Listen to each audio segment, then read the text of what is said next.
Good morning, everyone. Tuesday, October the 25th, and we're in our secret hut, which is not really a secret.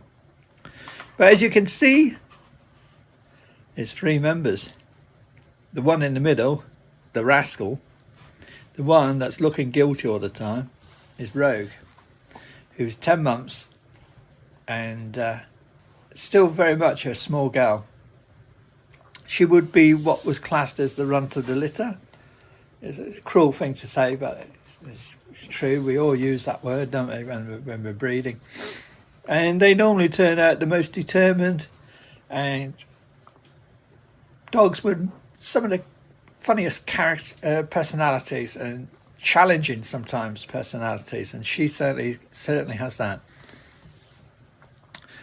We arrived at this hut yesterday. I was carrying God knows much coal there and wood, and there's some more over there to have provisions for us for 4 days, because it's a reasonable walk to get here on a good track, but it's more than enough when you're carrying a heavy weight. So I didn't feel much yesterday. I just got here, took a few bits of film on the way up and during the day, and I think late in the evening, and just settled down and enjoyed that first evening. The main aim with this one was just to come to the hut, see how Rogue gets on, you know, in the Highlands, in the bog, with the stags, with the rivers, give her a bit more freedom so I don't have to, you know, have her on a lead so much, but see how she responds to that freedom and see if, you know, things get out of control. I'm in a relatively safe area, so, you know, there's no challenging spots except for a river nearby that has been swollen because we've had rain for the last 24 hours. So I keep an eye on over that. As I was going back to this hut, and I said it's not really a secret, it's true. Most people will look at the footage and see the surroundings and all that, and if they've been in the area, they'll know where it is. But now you see why I say she's challenging. She's now eating rubbish off the floor. Typical male, though. But anyway, getting back to the original point. The hut is well known by many people, but if I give the location away and kind of point it out and show all around and kind of, you know, tempt others to come here, then that's fine. But you always get the one or two fools or idiots that are going to ruin it for everyone. So when I say secret, it's not really secret. It's just I don't want to be the person that gives everything away about the hut, even though people in the area or have been to this area and know the Highlands well will probably know where the hut is. But hope that all makes sense. I just don't want to be the person that is responsible for the hut being destroyed or the surroundings being damaged or people in the local area being annoyed by groups coming up here and destroying the area, kind of being, you know, typical idiots. So that's that. So I call it a secret hut, but it's not really a secret. If 4 days, as I say, I could stay more or less the 5th day, but there's someone booked on the 5th day and they might turn up early, so I probably will be leaving on the 4th day in the evening, just so that the people that arrive on the last day, which will be a Friday, if they do come early, they've got the hut all ready for them. It's got all the basics. It's got a gas stove, hob thing, rings or whatever you call them. It's got some gas lighting. It's got a lovely fire, as you can see there. Don't know if it's zooming in. It's about out now. I just put a couple of logs on just to take chill out in the morning. The weather's been really, really good, in the sense it's been mild. You know, we've not been freezing. It's not been cold or anything like that. And to be honest, it's been relatively mild. I think the temperatures at night have been about 9, 10. And don't forget, we're in late October now. Thankfully, no midges about, but I did catch a few in a wooded area. So there's still a couple of stragglers hanging around. But in the area around the hut, there's no midges, and I think most of them are dead now. What else to tell you about? It's just typical Scottish Highland weather. Drizzle, mountain mist, rain showers, you know, all the basics at this time of year. So we will be taking adventures from here. There's some nice hills or Munros not far away. I'd like to start climbing one. I don't know if we'll get to the top due to the weather. But the aim is not to hit any challenges. It's just to see how Rogue does, you know, when she's out. Well, I mean, I know these two are cold. So regarding Stella, stay there, Stella. I won't call in you. As you remember, last time we were in Sandwich Bay, which was about 6 weeks ago, my suspicion she was suffering from more pain than normal. Hence why I didn't go into detail, but when I was at Sandy's hut and I was going to make it to the other buffet the following morning, but the weather was changing and I was thinking, like, if she's in pain, the weather's changing, things are all going to get bad. I could have a dog struggling on that day trying to make it to a buffet where there's no heather, there was no dry wood or anything like that, and we were making the matter worse.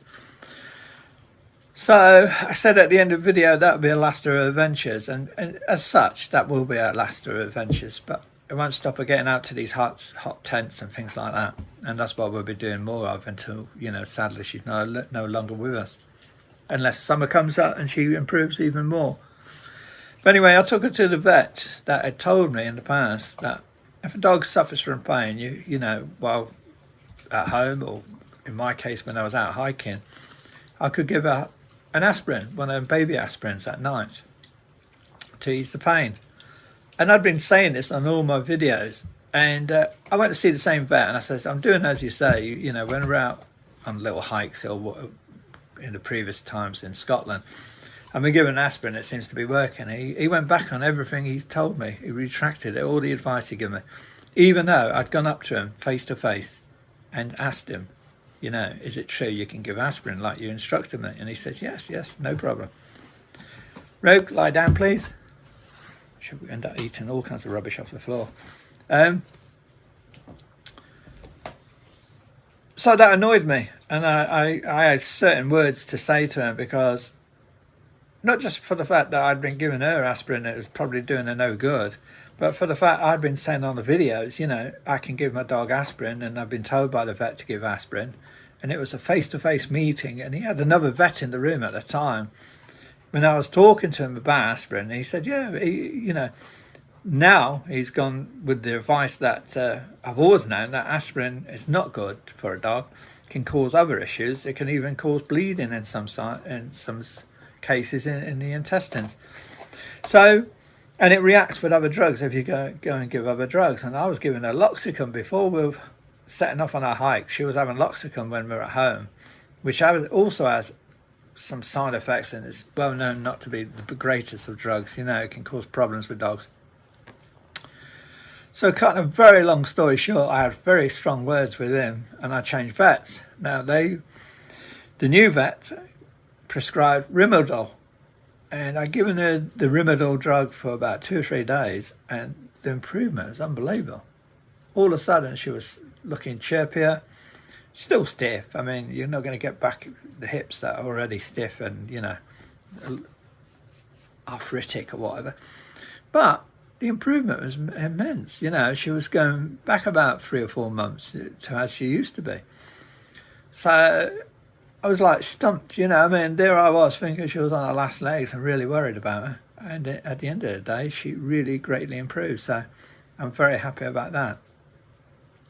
We'll be doing, as I said before, we'll be doing more huts, buffies, and hot tents, you know, during the winter months and all that. And I'm going to have to just play it by ear and see how she is in the summer. I doubt if she'll be, you know, bouncing around like a little rabbit like she was in the previous year. But we'll just have to play it by ear and see how it goes. But of course, I'm not going to put her through any stresses or anything like that at this time of year when it's very damp, and in the winter when it gets colder. But in this room last night, the temperature was 21, 22 degrees. And that was not from me stoking the fire out. It was because it was quite mild outside. And with a nice log fire, the temperature really rose, which was brilliant. I tried any damp gear we had, and the dogs just you know, they crashed out. They were loving it. This morning, it was a bit, not chilly, but, you know, typical morning when you get up and it's a bit cooler. Put a couple of logs on, and the temperature in there rose up to 18 degrees. So, again, it was really nice. Got plenty of food. Dogs have got plenty of food. We've got all the kit we need. Probably brought some kit I didn't need, but you just don't know what you're going to get when you come to the Highlands there. Going back, as I say, I arrived yesterday. It was just all chaos. I was carrying all this coal up and this wood up, and on a trolley, you know, one light behind there, see it? The ones they expand with the two wheels. And on the second or third trip, the wheel came off, and I got stuck on this track with 2 big bags of coal and a bag of wood, which is quite hefty and far enough from the hut, you know, to cause me a problem. All of a sudden, this Land Rover come along, and it was one of the estate. I don't know if it was the owner or one of the. I'm guessing it was the owner. And he says, "Are these yours?" And on the top of his bonnet, he had my wood and my coal. I said, "Yeah, I've got to come back for him." He says, "No problem, I'll take him up for you, mate." And he says, he looked at the one I was still dragging along on this one-wheel trolley, and he says, "You want me to take that as well?" And I went, "Yes, please." And really lovely guy called Steve. He was a really nice guy. Put all my coal, all my wood on the bonnet of the Land Rover and just drove out and dropped it off at the hut. About half an hour, 3/4 hour, I arrived at the hut, and there it is sitting there waiting for me. Now that's the kind of hospitality you love, isn't it? Someone sees you struggling, doesn't need to help, because I mean, he must see people coming up to his hut and they're walking along here all the time. But being kind hurts no one, and that's the difference I always find. And I know there's good and bad in every area, but I always find in Scotland, the people are so warm, so friendly, and they'll share the last drink with you. I mean, as I say, he didn't have to take that gear up and drop it off at the hut. He could have just said, "Well, it's not my problem. The guy's doing what he's doing. Leave him to it." But he didn't. He helped out. So, really appreciate him. Thank you, Steve. I don't know if you ever watch a video, but I told him thank you. And I really did mean it, because when you're doing 3 treks with coal and you've been driving, I think we'd been driving only about 8 hours last night. Sorry, not last night, the night before. And it's still enough with 3 dogs, chaos, and then you've got to move all that wood and coal up. So it really helped out. Anyway, enough yapping. I will go more into Rogue later on during the day and the next few days and explain more about her. But she's a brilliant dog. It's just, she's got a couple of issues that I've been sorting out, and she's still acting very puppyish. I would say, even though she's 10 months, I would say she's probably acting and body-wise is probably 3 or 4 months behind that. So she's catching up, both psychologically and in physical terms. And that's what happens with so-called runts of the litters. They take months to catch up. They might not fully catch up in size and weight, but what they will do is catch up in personality and attitude. And they end up turning out to be good dogs, but you really have to mould them, because when they're litter mates, they're always the ones that are struggling to get food, and they get strongest and fight, and they become very determined to survive. And because of that determination, they challenge you more. I mean, you get a dog like Stella or Rebel, probably medium in the pack, or maybe near the top. They're more relaxed when they're in the litter. You know, they're getting their food, they're growing up nice. You know, even with the pack, you know, before they leave to join the new owners, they're probably very dominant, probably strong personalities and quite balanced. You know what I mean? Because everything's gone so well for them. But with the runt, he or she has always been struggling to get that food. She's probably been bullied a bit, you know, so has had to fight back harder. And he or she might feel like they're last in the system, you know what I mean? So it's just nature and the way nature works. But what happens, they become more and more determined, more and more attitude, and they turn out to be brilliant dogs. So, as I say, we'll go more into her and explain how I got her and where she's from and so on. But yeah, it's going to be fun. Certainly is challenging with 3. But anyway, for now, before I rant on too much, I shall leave you at that point. Don't know if you can see.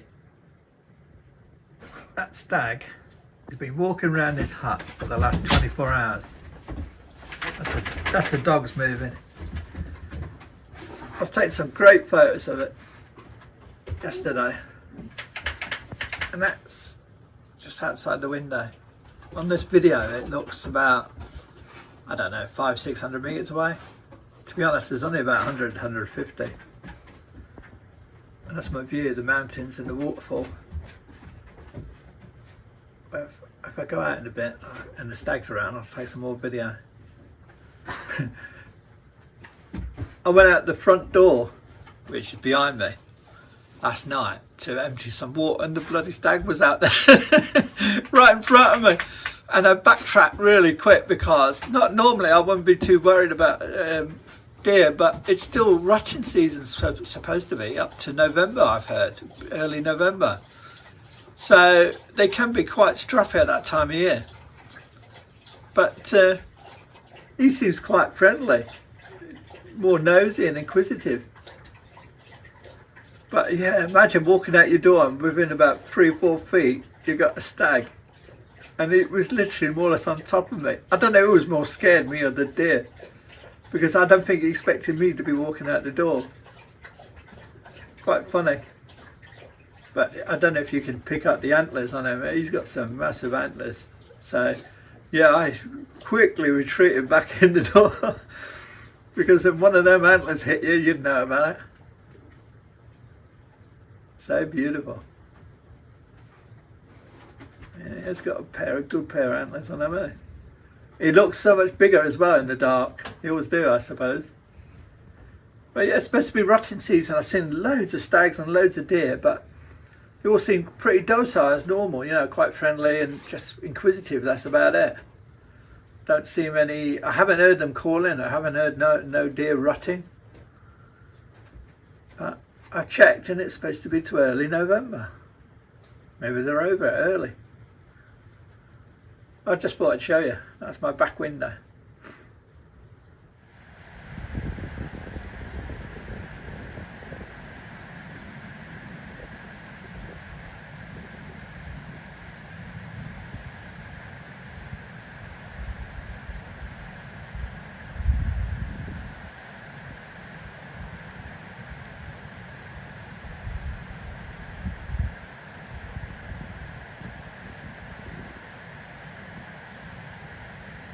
So beautiful.